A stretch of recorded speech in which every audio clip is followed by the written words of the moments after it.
on BBC Radio Stoke. Headaches, nosebleeds, sleeplessness, breathing problems. Just some of the things people living near Wally's Quarry at Silverdale complain about on a daily basis. The operators, Wally's Quarry Limited, have been told by the High Court to reduce the emissions of hydrogen sulfide to what's described as safe levels, as set out by the World Health Organization. They've got to do this by next month. The Environment Agency, who regulate the landfill, says 70% of the site is now covered.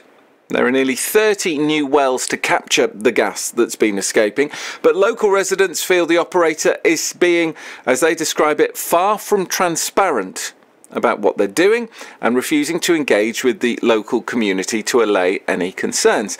Well, one person who has been allowed onto the site this morning to see what work is being done is the recently appointed Resources and Waste Minister, Joe Churchill, who joins us on BBC Radio Stoke this afternoon. Thank you very much for speaking to us, Minister. How did this visit come about? So essentially, I had been in post a couple of weeks and the local MP, Aaron Bell, came to me and said, this is a problem. We need to do something about it for the residents in my area. The situation at Wally's Quarry is unacceptable. I felt that the best way to understand it was to come up here and talk to residents, Aaron's constituents. I'm meeting with some school children later, but also to make sure that I'd met with the Environment Agency and I've met with the quarry operators so that I can have a full understanding of what the situation is and what needs to be done. It's a complex situation, they always are, but I am determined that we support in every way the Environment Agency, Aaron, so that the appropriate action is taken to make sure that we address this situation. What have you seen so far today then, and what have you made of it? So I've been down on site. I've seen the activity at the site, and I've looked at how they're containing it with capping the site. I've looked at how they have moved because there has been action, and that's why I'm really keen to talk to residents through the afternoon and also local councillors and things to understand whether they feel improvements can be made and how we can better address, as you said earlier, communication and transparency so that we all know about those improvements and we make sure they continue. So saw the waste coming on site, looked at the topography, like how it looks from the different areas. Obviously, I got both the visual of the site, which makes it much easier to understand. I was looking at the wells, so there's been an increase in the wells, which means capturing the gas, and then looking at how they destroy the gas. So, how we then treat that gas to make sure that the smell is minimised, but also that the energy in that gas is captured so we can use it in a beneficial way. So that's been this morning.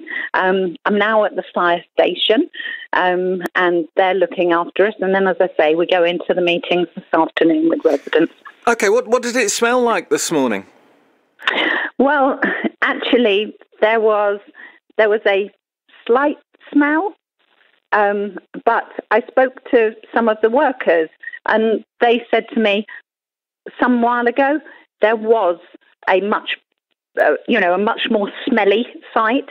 I understand, but again, I want to talk to residents that the smell can come and go, and trying to understand that school children have written to the Environment, the Secretary of State, George Eustice, to explain how stinky it is, and also, obviously, the campaign groups and so on, and Aaron has made representations. So I think what I would be happy to say now is there's a long way to go. I sympathise with those who are impacted and fully recognise that at the moment for residents right across, so whether that's, more locally like Silverdale or down into Newcastle or across into Stoke as well, there are times, days when this smell does affect them negatively. So we need to make sure we are doing everything we can, that the operator works within the bounds of this permit, and we work together driving down those incidences and making sure that people can enjoy where they live, children can play in the park, and ultimately we can return more of a look of nature to the area, because again, it was quite marked that areas of the site had good screening, but in other areas that was less so. Yesterday was the third in a series of public drop-in sessions for people who live near the quarry. There was regulators of the site, the Environment Agency, public health officials, people from Newcastle Borough Council and so on. Absent from that meeting and all of those meetings has been the operator. That's not good enough, is it? Are you putting pressure on them to make sure they engage with the local community? So I would like to see them engage with the local community. Did you tell them that? I did. So, and the feeling I got was that they were receptive to that. So making sure that when I speak to those residents through the afternoon, when I talk to Aaron about how he would like to move forward as well, best representing those people that put him in the Houses of Parliament. And I can tell you this subject has come up more than any other when I have been talking to colleagues. Aaron has really been spearheading, and that is why this is the first waste site that I have come to. As I say, I've been in post 11 weeks. I have been made well aware of how upsetting this is for local residents and how important it is that we get improvements here. So I'm taking from you, Stuart, that better communication and trust and transparency are what is really important here. And so the other thing that you might be questioning, as you say you're new in post, is why the government hadn't stepped in earlier to sort this out. This has gone to court in September with a young lad who had breathing problems, and a consultant said it was probably exacerbated by the smell of the quarry. It shouldn't have to be down to one family to take action like this. Are you disappointed with the government's response so far? I think the important thing is that there's a dedicated team here to resolve the issue, that everybody is doing absolutely everything they can to bring the odour under control, because, the challenge is this was a historic site, so some of the challenges there we are dealing with from some time ago, but I am encouraged by the fact that the monitoring that I have been able to see is showing improvement. I have scientists, independents, working on it to make sure that not only we find the solution for today, the important thing is that those children have the chance to play outside, do all the things that when they wrote to me, they said they wanted to do, enjoy an air quality that the rest of us do. Making sure that we get to that point is the important thing. And as I say, I am doing everything I can to make sure that we move this forward and that we continue not only to challenge the problem, but look for solutions for the local population. It is when you buy a home, you want to live there and enjoy both it and the amenities around it.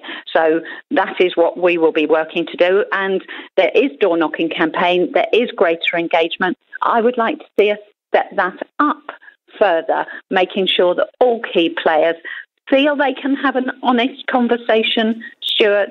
And for that, you have to build that dialogue and that trust between everybody. And that takes time when, in such complex situations like this. But you say you're dealing with challenges from some time ago. That suggests that the government, the Environment Agency, the bodies responsible for public health, perhaps should have acted more quickly. I think as soon as the Environment Agency established that the challenge was of the size it is, both them and the government are acted to find a long-term solution to the issue of the odour. But was the Environment Agency, sorry to interrupt. Possible. Sorry. Was the Environment Agency too slow to pick up on that? There have been concerns about smells coming from that site for years. As I say, the dedicated team is there. It's there to resolve the issue. I can only talk to you about how strongly I am working to hold their feet to the fire. And again, I commend Aaron for his tireless work in representing his constituents.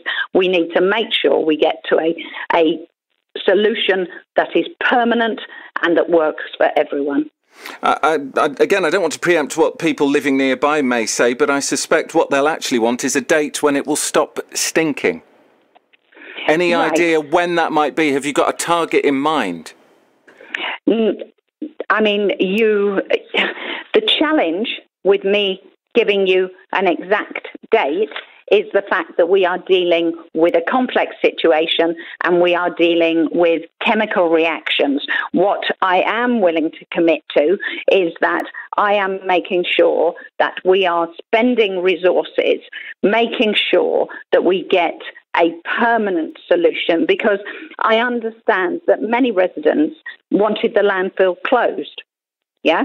Now, arguably, that wouldn't stop the emissions. Those emissions would still need to be managed, Stuart.